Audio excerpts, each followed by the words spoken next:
पुराने समय की बात है।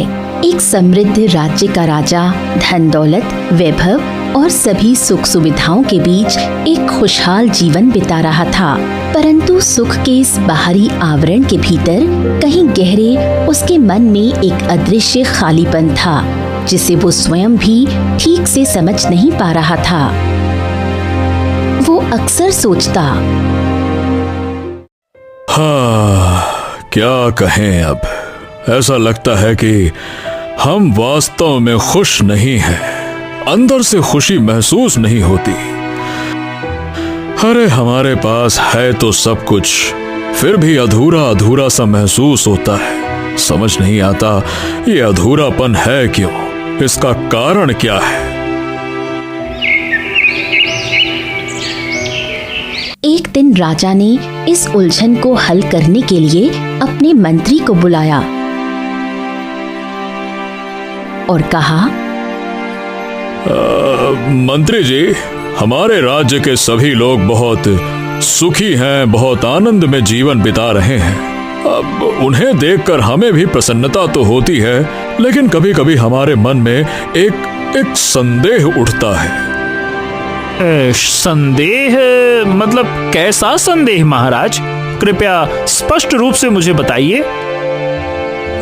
मतलब संदेह ये कि क्या हमारे राज्य में कोई ऐसा व्यक्ति है जो मुझसे भी अधिक खुश और संतुष्ट है। मतलब हम जानना चाहते हैं कि वो कौन है और उसकी खुशी का रहस्य क्या है, वो क्यों इतना खुश है। महाराज, देखा जाए तो ये तो असंभव है। मतलब पूरे राज्य में ही नहीं, पूरी दुनिया में आपसे अधिक सुखी और शक्तिशाली व्यक्ति हो ही नहीं सकता। अब देखिए महाराज, आपके पास धन है, सत्ता है, सेवक है, सेना है, सब कुछ तो है। हाँ, है तो सब कुछ मंत्री जी। हम जानते हैं कि आप हमारी भलाई भी चाहते हैं, परंतु हम आपके उत्तर से संतुष्ट नहीं हैं। हमें मतलब भीतर से लगता है कि कहीं कोई हमसे भी अधिक सुखी व्यक्ति जरूर है और हम उसे खोज कर रहेंगे। आप समझ रहे हैं ना? समझ रहा हूं। तो महाराज, क्यों ना एक काम करिए, आप भेष बदल कर राज्य का भ्रमण करिए, स्वयं देखिए कि कौन कैसा जीवन जी रहा है, तो आपको ज्यादा समझ में आएगा। हाँ, ये आपने बहुत उचित कहा। बहुत अच्छा विचार है। ये सही रहेगा। हम स्वयं भ्रमण करेंगे और उस व्यक्ति को खोजेंगे।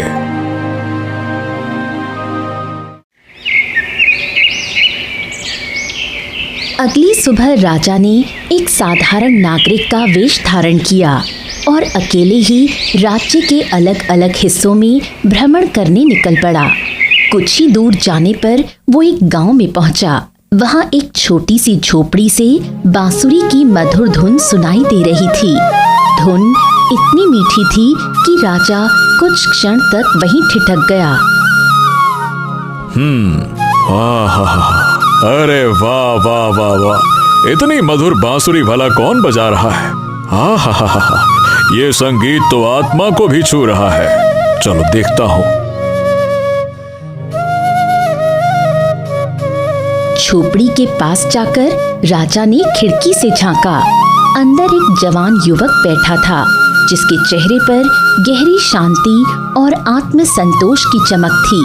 एक छोटा सा दीपक जल रहा था और वो युवक बड़े प्रेम से बांसुरी बजा रहा था। ओहो, देखने में यह युवक तो बेहद गरीब लगता है, लेकिन इसके चेहरे पर शांति और संतोष हमसे भी कहीं अधिक है। आखिरकार इसकी सच्ची खुशी का राज क्या है? चलो इसी से पूछता हूँ। राजा ने झोपड़ी का दरवाजा खटखटाया। युवक ने बांसुरी एक तरफ रखी, मुस्कुराया और बिना पहचान पूछे ही दरवाजा खोलते हुए कहा, नमस्ते नमस्ते। आइए श्रीमान, आइए आइए, भीतर आइए। आप बहुत थके हुए लग रहे हैं। क्या आप पानी पिएंगे? अरे पूछना क्या, मैं लेकर आता हूँ। रुकिए रुकिए। राजा झोपड़ी के अंदर गया। भीतर की सीमित और साधारण वस्तुओं को देखकर उसकी आंखें खुली की खुली रह गईं।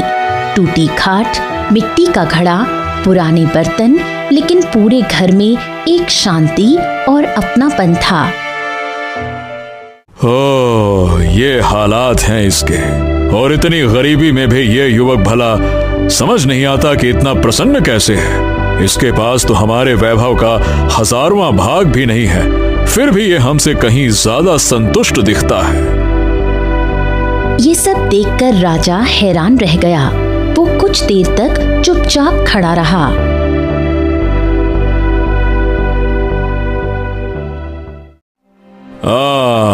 देखो नौजवान, हम एक व्यापारी हैं और इत्तेफाक से यहाँ से गुजर रहे थे। तुम्हारी बांसुरी की धुन ने हमें रोक लिया और तुम्हारी तरफ खींच लिया। अच्छा ये बताओ, कौन हो तुम? तुम्हारा नाम क्या है? मेरा नाम संतोष है और मैं एक कुम्हार हूँ। मिट्टी के सुंदर सुंदर बर्तन बनाना और उन्हें बेचकर गुजारा करना ही मेरा काम है। ओह, तुम्हारा चेहरा देखकर लगता है कि तुम बहुत खुश हो। क्या तुम्हें कोई परेशानी नहीं होती है? मतलब तुम्हारे जीवन में कोई परेशानी है क्या? ये बताओ, तुम्हारा जीवन चलता कैसे है, ये बताओ तुम। आप भी ना कैसी बातें करते हैं व्यापारी महोदय। सही बताऊं, हमको कोई परेशानी ही नहीं होती है श्रीमान। हाँ, हम तो बढ़िया मजे से सुबह उठकर ईश्वर को याद करते हैं और उनका धन्यवाद करते हैं। फिर अपने बनाए हुए मिट्टी के बर्तन लेकर मजे से गाना गाते हुए शहर निकल जाते हैं और उसके बाद जो भी कमाई होती है उससे अपनी जरूरत का खाना पीना खरीद कर घर लौट आते हैं। हमको क्या कौन सा सामान जोड़ना है और कौन सा पैसा बचाना है। आज कमाया, आज खाया, आज खुशी है। शाम को अपने छोटे से घर में भोजन बनाता हूँ, सोने से पहले कुछ देर मजे से बांसुरी बजाता हूँ।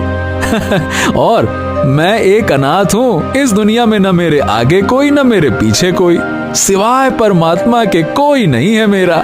लेकिन हाँ, अब इतनी बातें बता दी हैं तो एक बात और बता देता हूँ। सही बताऊं श्रीमान, मुझे कभी अकेलापन लगता ही नहीं, क्योंकि मेरा भगवान हर पल मेरे साथ रहता है। जब मन करता है भगवान से बातें कर लेता हूँ। बड़े प्रेम से सुनते हैं वो मेरी बातें, और जब मेरा साथ देने वाला खुद भगवान ही है तो फिर चिंता किस बात की है।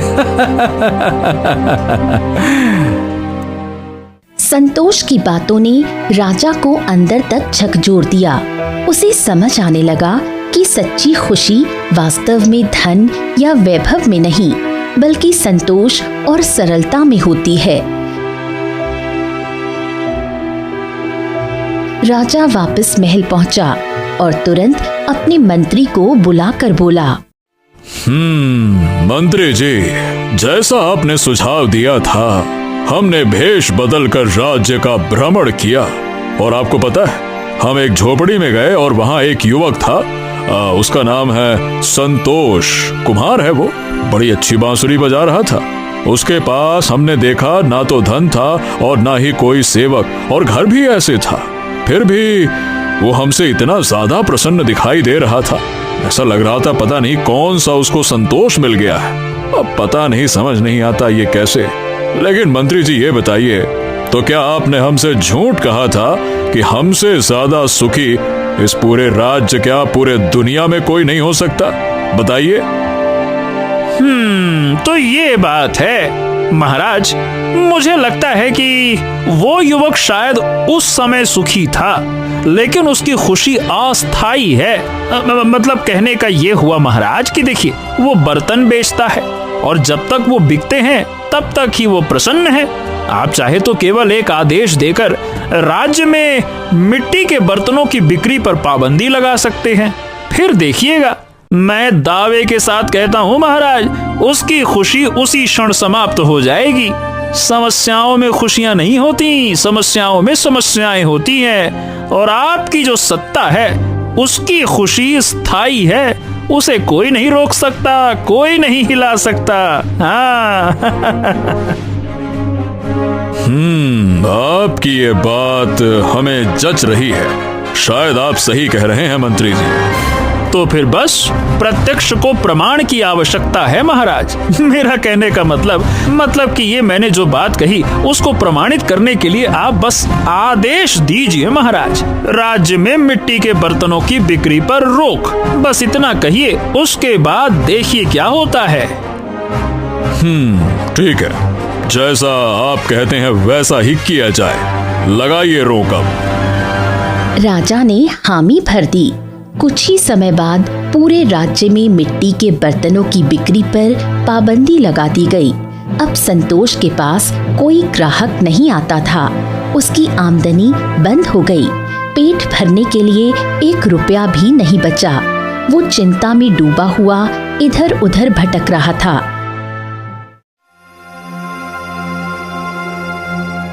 कि अचानक उसने एक बूढ़े आदमी को अपने घर के सामने लकड़ियां काटते हुए देखा। संतोष ने पास जाकर कहा, अरे बाबा जी, आप भी ना, देखिए कैसी हालत हो गई है। इतनी उम्र में ये कष्ट क्यों उठा रहे हैं? लाइए तो सही, अरे लाइए ना, मैं आपकी जगह लकड़ियां काट देता हूँ। आप बस बैठकर थोड़ी देर आराम कीजिए, लाइए। अरे बेटा, तुम क्यों तकलीफ उठाओगे? इसमें तकलीफ की क्या बात है बाबा जी, मेरे पास वैसे भी कोई काम नहीं है, मैं ऐसे ही यहाँ वहाँ भटक रहा हूँ। इसी बहाने आपका काम पूरा हो जाएगा, और अगर आप उचित समझें तो जितनी मजदूरी आपको लगे उतनी दे दीजिएगा, मैं खुशी खुशी स्वीकार कर लूंगा, है ना? अच्छा, तो फिर ठीक है। वैसे भी मजदूर ना मिलने के कारण ही मुझे ये काम करना पड़ रहा था। तुम बिल्कुल ठीक समय पर आ गए हो बेटा। अब तुम हर रोज आकर मेरे लिए लकड़ियां काट दिया करो। इसके बदले मैं तुम्हें पैसे दे दिया करूंगा, ठीक है? बूढ़े आदमी ने मुस्कुराकर अपनी कुल्हाड़ी संतोष को सौंप दी। उस दिन से संतोष ने लकड़ियां काटने का काम शुरू कर दिया। रोज सुबह वो जंगल जाता, लकड़ियां काटता, मेहनताना पाता और घर लौटकर भोजन बनाता। शाम को हमेशा की तरह अपनी प्रिय बांसुरी बजाता और शांति से सो जाता।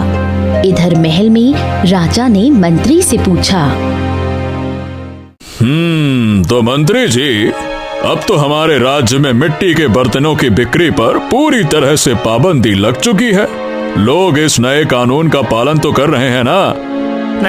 हाँ, बिल्कुल महाराज, हमने सब कुछ सख्ती से इंतजाम करवा दिया है। अब बाजार में मिट्टी के बर्तन बिकना असंभव है, और जब बर्तन ही नहीं बिकेंगे तो बर्तन बनाने वालों की कमाई भी नहीं होगी। यानी कि संतोष जैसे लोग अब असंतोष में रहेंगे। कहने का मतलब खुश नहीं रह सकते महाराज। आप बस देखिए महाराज, पैसे की माया है। हाँ। अच्छा, लेकिन मंत्री जी, हम सही कहें तो हमें अब ये जानने की बहुत ही तीव्र इच्छा है कि आखिरकार वो संतोष अब जी कैसे रहा है। हमने उसकी रोजी रोटी छीन ली, अब तो वो निश्चित ही दुखी होगा। अच्छा, आप सब छोड़िए, हम स्वयं ही जाकर देखते हैं, तभी हमें आपकी बातों पर विश्वास होगा। हम जाते हैं भेष बदलकर। राजा ने फिर से अपना वेश बदला और चुपचाप संतोष की झोपड़ी की ओर निकल पड़ा। लेकिन जैसे ही वो झोपड़ी के पास पहुंचा, उसे फिर से वही मधुर बांसुरी की धुन सुनाई दी। अरे, ये तो फिर से बांसुरी बजा रहा है। अरे, ये कैसे हो सकता है? हमने तो उसकी कमाई का रास्ता बंद कर दिया, फिर भी वो इतना आनंदित कैसे हो सकता है? बांसुरी की धुन में वही मिठास। हा हा हा हा हा। चलो पूछा जाए।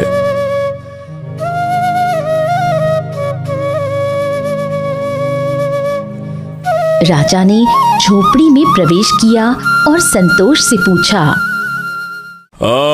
संतोष, आप बताओ, तुम्हारा जीवन कैसा चल रहा है? जब से मिट्टी के बर्तनों पर रोक लगाई, मेरा मतलब है कि रोक लगी है, मुझे लगा तुम जरूर परेशानी में होगे। परेशानी? कौन सी परेशानी? श्रीमान, मैं तो बांसुरी की धुन में रमा हुआ हूँ। मुझे तो बहुत अच्छा लगता है। अच्छा, सही बताऊं आपको, शुरुआत में थोड़ा नुकसान हुआ, पर मैंने हार नहीं मानी।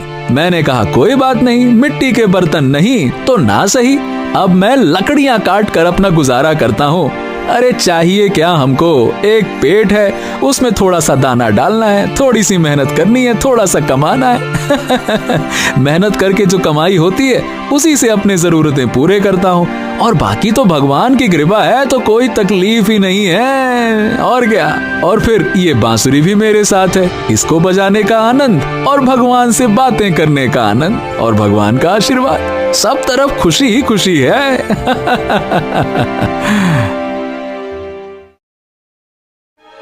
राजा झोपड़ी से लौटते समय बहुत कुछ सोचता रहा।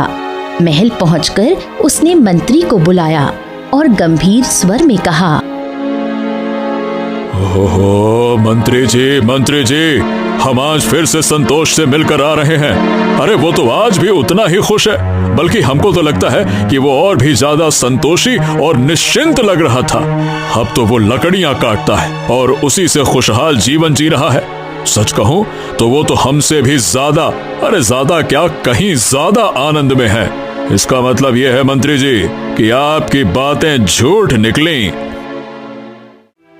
महाराज, इतनी भी क्या जल्दी है?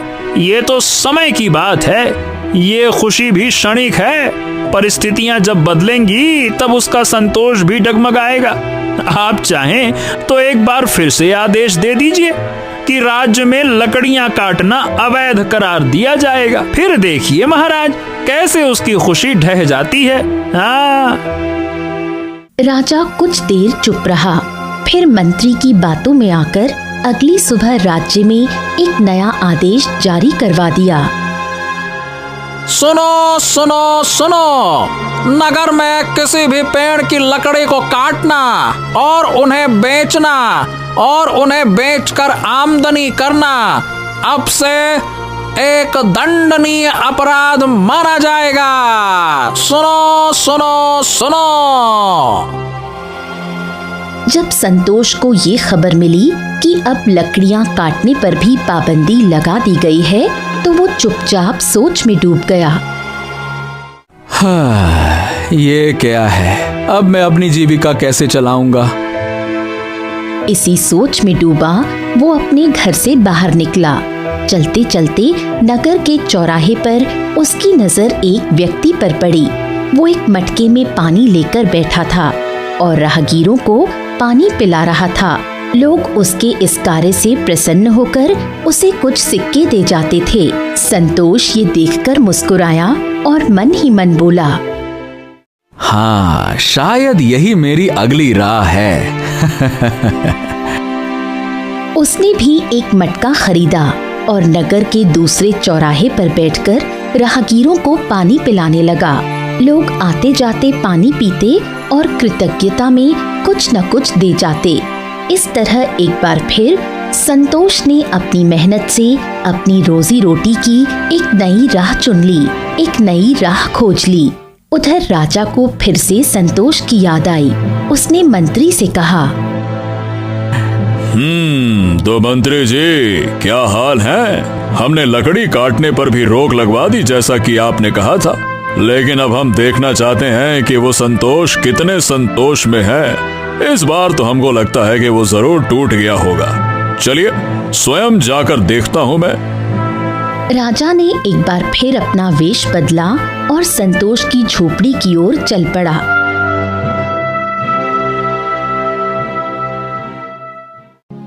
लेकिन जैसे ही वो वहां पहुंचा, फिर से बांसुरी की वही मीठी धुन गूंज रही थी, ठीक वैसी ही जैसी पहले थी।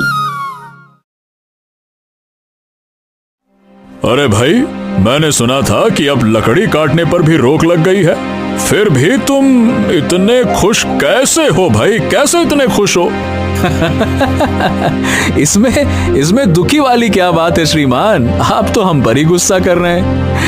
अब क्या है देखिए, मैं बताता हूँ आपको। अब मैं करता हूँ बहुत नेक काम। जो भी राहगीर मिलते हैं उनको पिलाता हूँ मजे से पानी। क्या है कि मैंने एक मटका रखा है, लोग आते हैं, पानी पीते हैं और कुछ दे जाते हैं। मेहनत का कोई काम छोटा नहीं होता, और ऊपर से किसी को पानी पिलाना, ये तो और पुण्य का काम है। इससे भगवान भी खुश होते हैं। अरे श्रीमान, ईश्वर एक रास्ता बंद करता है तो दूसरा खोल देता है। अब तो मैं बहुत मजे में हूँ।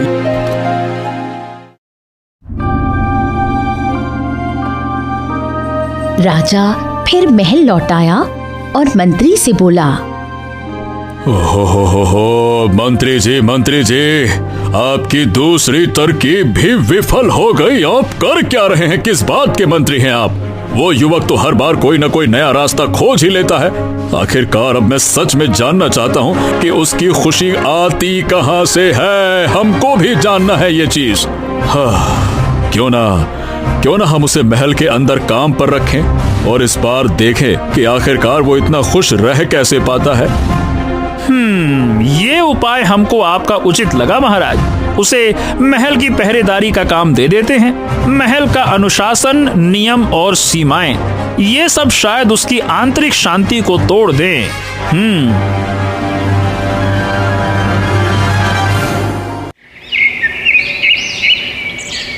अगली सुबह कुछ सिपाही संतोष की झोपड़ी पर पहुंचे।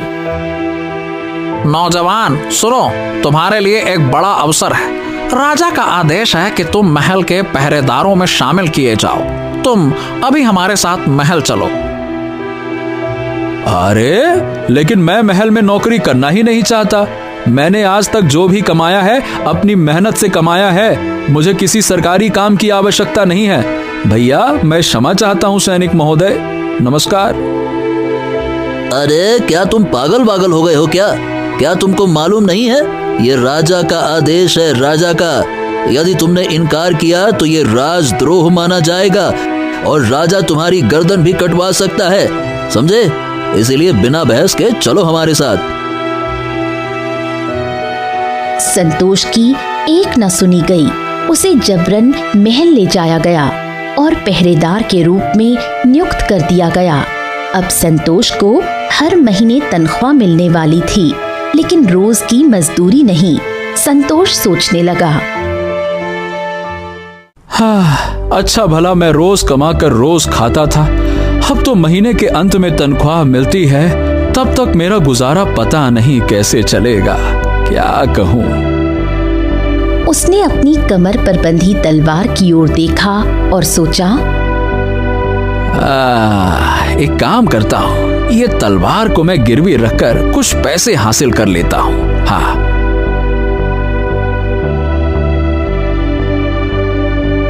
संतोष पास के साहूकार के पास गया और बोला, सेठ जी, ये तलवार आप गिरवी रख लीजिए और इसके बदले मुझे कुछ पैसे वैसे दे दीजिए ताकि मैं कुछ दिन का गुजारा कर सकूं। क्या है कि महीने के अंत में जब मुझे तनख्वाह मिलेगी तो ब्याज सहित आपका सारा धन लौटा दूंगा। हाँ, ठीक है, लेकिन अगर तुम पैसे वापस नहीं ला सके तो भैया ये तलवार मैं बेच दूंगा और अपना पैसा वसूल लूंगा। ठीक है? ठीक है सेठ जी, मैं अपना वादा निभाऊंगा। हाँ। साहूकार से कुछ रकम लेकर संतोष ने अपनी आवश्यकताओं के अनुसार खाने पीने का राशन इकट्ठा कर लिया, लेकिन तभी उसे ये चिंता सताने लगी। अरे रे, अगर महल में किसी को पता चल गया कि मेरी तलवार असली नहीं है, फिर तो बड़ी मुसीबत हो जाएगी। क्या करूं? ये सोचकर वो एक बढ़ई के पास गया और उससे लकड़ी की हूबहू असली जैसी तलवार बनवाकर उसे अपनी म्यान में डाल लिया। अब उसकी कमर में फिर से तलवार लटक रही थी, लेकिन ये तलवार सिर्फ दिखावे की थी। कुछ दिन बाद राजा एक बार फिर संतोष की झोपड़ी की ओर गया। उसके मन में एक ही सवाल था, क्या अब भी वो युवक संतोष वैसा ही संतोष में है और प्रसन्न है क्या?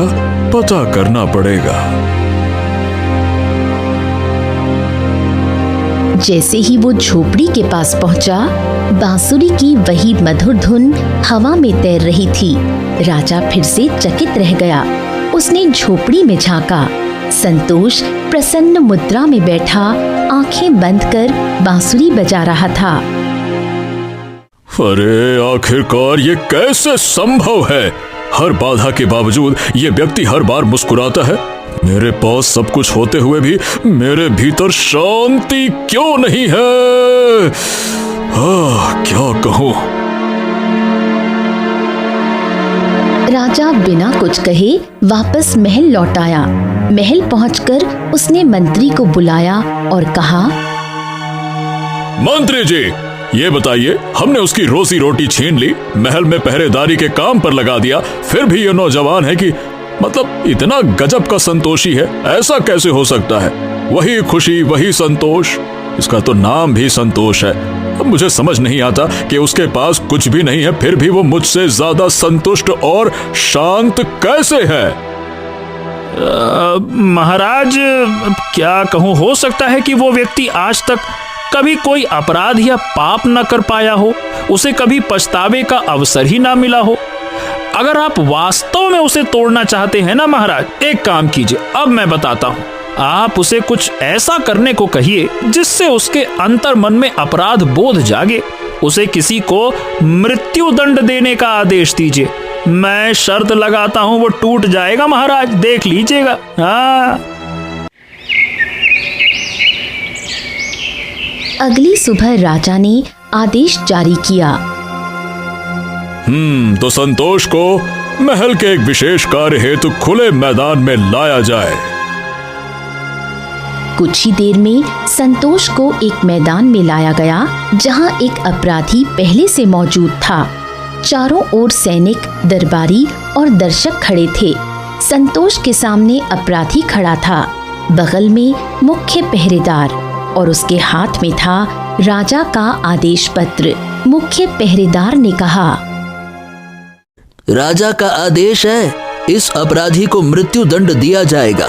अब तुम अपनी तलवार को निकालो और इसका सर धड़ से अलग कर दो। संतोष का चेहरा पीला पड़ गया। उसका दिल जोर जोर से धड़कने लगा। अरे, तलवार तो लकड़ी की है। अगर ये बात सबको पता चल गई तो, और अगर असली भी होती तो मैं भला क्या किसी की जान ले सकता था? क्या करूं? वो भय और पशुपेश में डूबा धीरे से बोला, अरे, इस व्यक्ति ने क्या अपराध किया है मुझे नहीं मालूम, फिर भी मुझे ही सजा देने के लिए क्यों कहा गया है? अरे, क्या कोई और नहीं है जो इस कार्य को कर सके? मुझको क्यों? अभी तो नौकरी पे लगा हूँ। अरे, ये क्या तुम बातें कर रहे हो? तुम्हें इससे क्या लेना देना कि उसने क्या किया है क्या नहीं किया? तुम्हारा काम है राजा के आदेश का पालन करना। अब बिना बहस के अपनी तलवार निकालो और सजा को पूरी करो।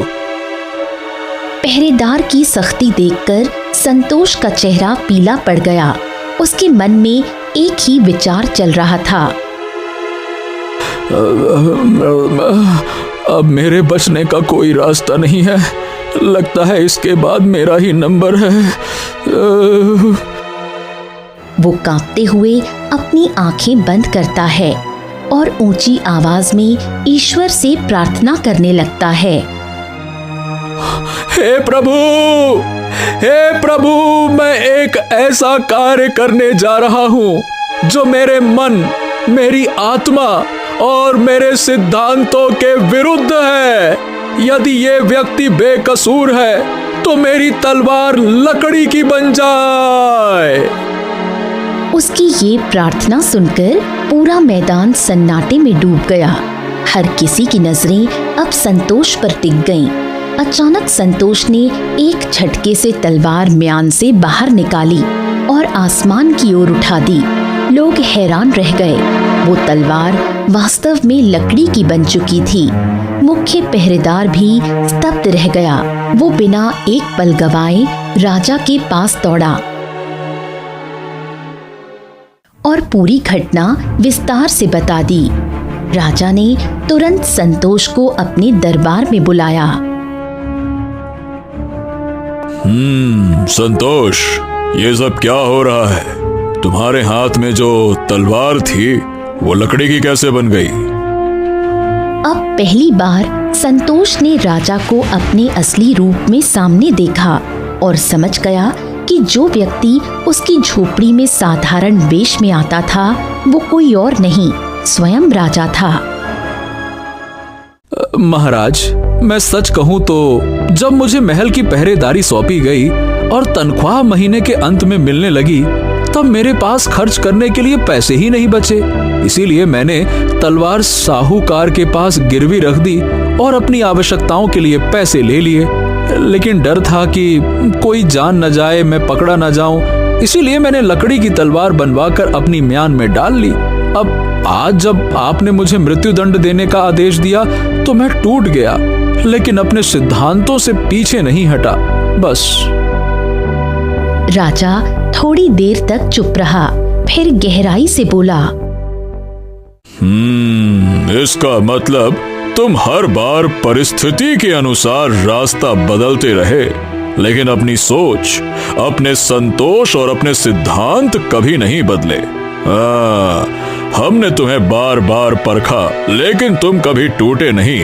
देखो, हमारे पास अपार धन है और सही बताएं तो मुझे वो सच्ची शांति नहीं मिलती जो तुम्हारे चेहरे पर दिखती है। अब बताओ हमें, आखिरकार इस खुशी, इस शांति और इस संतोष का असली रहस्य क्या है?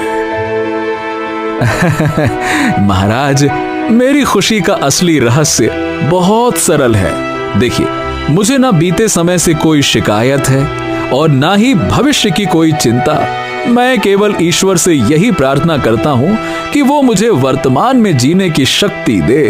मैं जो भी काम करता हूँ पूरी ईमानदारी और मेहनत से करता हूँ। दिन भर की मेहनत के बाद मैं चिंता और थकान को घर के बाहर ही छोड़ देता हूँ और फिर शांति से अपनी बांसुरी बजाता हूँ और चैन की नींद सोता हूँ। सुबह फिर एक नई ऊर्जा के साथ दिन शुरू करता हूँ। बस यही मेरा जीवन है और यही मेरी खुशी की वजह है। हाँ, ये बात है। अब मैं समझ गया कि सच्ची खुशी के लिए ना तो धन की आवश्यकता है और ना ही ये बड़े बड़े महलों की, खजानों की। नहीं नहीं नहीं, जो कुछ तुम्हारे पास है, अगर